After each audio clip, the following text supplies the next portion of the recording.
있어요. 그 다음에 이어서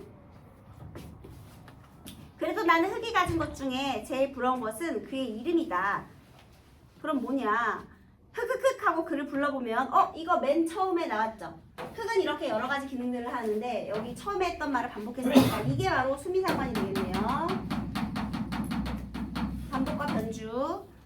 눈물샘 저 깊은 곳으로부터 슬프고 아름다운 목숨의 메아리가 들려온다. 자, 이 눈물의 의미가 이제 나오네요. 얘는 뭐예요? 슬프고 아름다운 목숨의 메아리. 얘들아, 슬픈데 아름답대. 무슨 법이에요? 그렇지, 얘도 역설이죠. 그러면 왜 슬픈 목숨이고 아름다운 목숨인지 한번 볼까요? 하늘이 우물을 파놓고 두레박으로 자신을 퍼올리는 소리가 들려온다.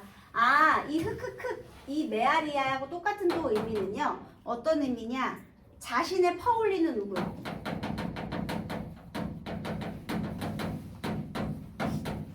우물의 두레박 소리. 얘들아, 그러면 우물이요. 물로 가득 차 있는데요. 자기를 두레박으로 퍼올려. 그러면 우물의 물의 양은 어떻게 될까? 줄어들지. 그러면 이 의미가 무슨 의미야? 희생과 헌신. 그래서 슬프고 아름답다라고 표현을 한 거예요.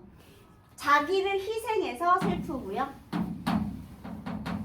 그 다음에 만물을 생성하니까 생성의 근원이 되니까 아름답고요. 그래서 희생과 헌신을 통해서 모든 것을 만들어내는 흙을 예찰하는 거예요. 그래서 그 이름이 부럽다. 이 눈물은 그냥 눈물이 아니고 슬프면서도 아름다운 눈물의 소리고요. 슬픈고 아름다운 눈물이고 자기를 퍼올리는 우물의 두레박 소리와도 같은 거예요. 그러니까 흙이 가진 이 모성성, 그 다음에 희생과 헌신에 대한 예찬의 태도가 드러나는 거죠. 여러분, 만약에요, 흑흑흑 여기에서 대상에 대한 태도, 이게 부럽다라고 했잖아요. 여기서 대상에 대한 태도가 유상을 골라라 그러면 예찬적 태도 고르셔야 돼요. 그 다음 느티나무로부터 보도록 하겠습니다.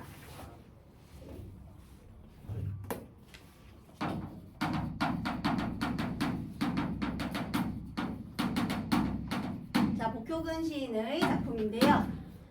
푸른 수액을 빨며 매미 울음꽃 피운 한낮이면, 여러분, 계절적 배경 언제예요? 맴 여름이네요. 꿈에 젖은 듯 반쯤은 졸고 있는 느티나무. 여러분, 여기도 대상이 어떻게 돼요? 의인화가 되네요. 느티나무가 굉장히 크고, 자, 여기에는 매미예요. 맴 울고 있어요. 그 다음에 울퉁불퉁 뿌리, 나무에 발등, 그 다음 혹은 발가락이 땅 위로 붉어져 나왔다. 이렇게. 그래서 여기 발등, 뭐 발가락 이런 말을 통해서도 대상을 의인화하고 있다는 걸 알 수가 있죠. 군데군데 굳은 살에 옹이가 박혔다. 옹이가 굳은 살이에요. 그러면요, 여러분 막 그 느티나무 같은 거 나무 보면은 막 여기 이렇게 되어 있는 부분 있잖아. 그치? 이거를 굳은 살이라고 표현을 한 거예요. 상처를 입었는데 거기서 뭐가 이렇게 굳은 살이 생겼다, 이런 뜻이겠죠. 그러면요, 굳은 살 옹이, 이 느티나무 자체가요 굉장히 힘들게 살고 있었다라는 것도 알 수가 있네요. 그 다음에 먼 길 걸어왔다는 뜻이리라.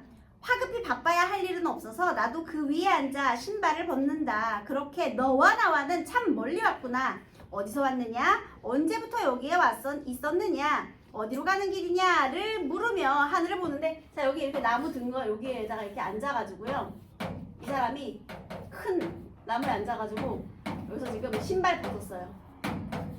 신발 던져놓고 여기 앉아있어. 그래서 서로 지금 얘하고 뭐 하는 거야? 교감하고 있는 거지. 야, 너도 힘들었어? 너도? 야, 나도? 하는 중이죠.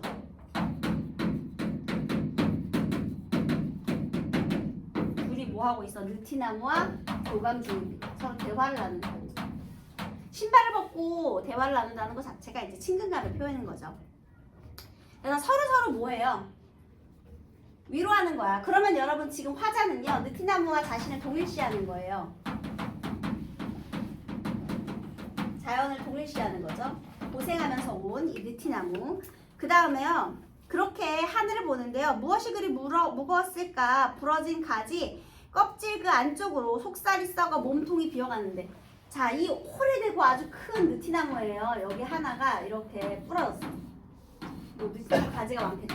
그런데 이 부러진 가지, 이 부분을 보니까 속이 썩어 문드러지고 있어요. 그러면 이게 뭐예요?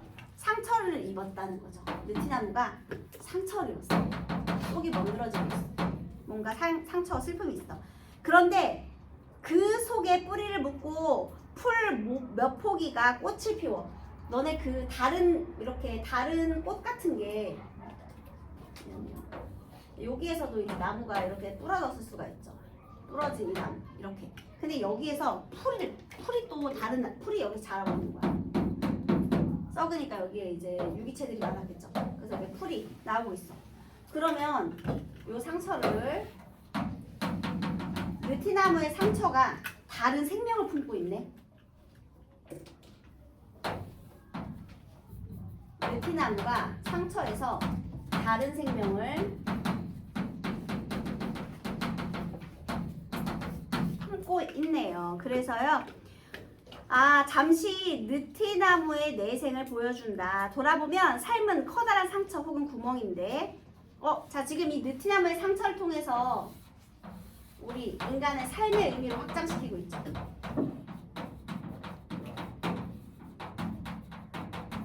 이 썩은 느티나무에서 인간 전체의 삶으로 의미, 깨달음을 확장시키고 있는 거예요. 그래서요, 그것은 또 무엇의 자궁일지 알겠는가? 자궁이라는 건 또 모태의 근원이잖아요, 여러분. 그러니까 우리가 상처를 입으면서 또 다른 어떤 이 상처가 결국에는 다른 걸 포용할 수 있는 그런 구멍이 되지 않을까, 이렇게 깨달음을 얻은 거예요. 상처가 자궁이 된다. 여러분, 이런 인식을 무슨 인식이라고 해요? 역설적 인식이라고 하는 거예요. 그러니 섣불리 치유를 꿈꾸려거나 덮으려 하지 않아도 좋겠다. 얘들아, 여기서 중요한 건 내가 만약에요, 느티나무가 상처가 났잖아요. 상처를 고쳐버렸어. 그러면 다른 생명이 여기서 나올 수 있었을까? 아니요. 내가 만약에 어떤 고통을 받았어. 그러면 그 고통을 부정하지 마시고, 상처를 받았다 부정하지 마시고 어떻게 하라는 거야? 수용함으로써 극복하라는 거야. 그럼 그것이 또 다른 성장의 밑거름이 된다, 이런 거죠. 시험 망칠 수 있죠, 한 번쯤은. 그런데 그래서 내 인생 끝이야가 아니라 잘못의 원인을 분석해서 내 잘못을 인정을 해. 내가 그동안 뭘 잘못했는지. 그리고 나서 더 발전적인 방향으로 나아갈 수 있다, 이렇게 받아들이시면 되겠습니다. 그러니까 중요한 것은 우리 삶의 고통은 피하는 것이 아니라 고통을 수용하자. 그래서 삶의 고통을 수용함으로써 오히려 더욱더 성장하는 계기가 된다.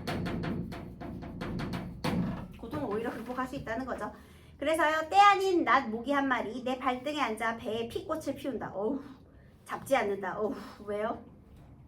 모기도 생명이니까 다른 생명을 배려하는 거예요. 그래서 거기 마음엔 안 들지만 배려라고 적으세요. 그러니까 모기를 부정적인 존재로 보지 않는 거예요. 좀 나누면서 살면 어때? 이런 생각인 거죠. 그래서 남은 길이 조금은 털 외부리라 다시 신발끈을 맨다. 다시 신발끈을 매는 건 뭐예요? 내가 하도 힘들어가지고 여기 잠깐 위로받으려고 왔거든요. 근데 이제 깨달음 얻었으니까 다시 열심히 살겠다라고 삶을 살아가겠다는 다짐을 하는 거죠. 열심히 살겠다는 다짐의 의미로 신발끈을 메었습니다. 여러분, 여기에서요, 이 목이 나오는 부분 있잖아요. 이런 거 우리가 유기체적 세계관이라고 불러요. 이 세상 모든 것이 다 연결이 되어 있어가지고요, 서로 도움을 받고 도움을 주고 그렇게 산다는 거죠. 그래서 생태주의적 시각이 유기체적 시각이다, 이렇게 이해하시면 되겠습니다. 자, 답을 맞춰보겠습니다. 가나의 공통점으로 가장 적절한 것은 몇 번일까요? 5번. 그렇지. 관찰을 토대로 속성을 통한 의미부여가 되겠죠, 여러분. 흙에 있는 저런 희생과 헌신, 그 다음에 이 느티나무가 자신의 상처를 수용해서 다른 존재를 피워내는 모습, 이런 것들. 그 다음에 A와 B를 한번 비교해보자. 적절한 것을 찾는 것이기 때문에 A는요, 불러보라 명령형 의미를 통해, B는 뜻이리라 추측하는 어미를 통해 대상에 대한 인식을 드러내고 있다. 정답은 무조건 5번이죠. 그 다음 3번에서요, 리을을 보면요, 껍질 안쪽으로 속살이 썩어서 몸통이 비어가고 있어요.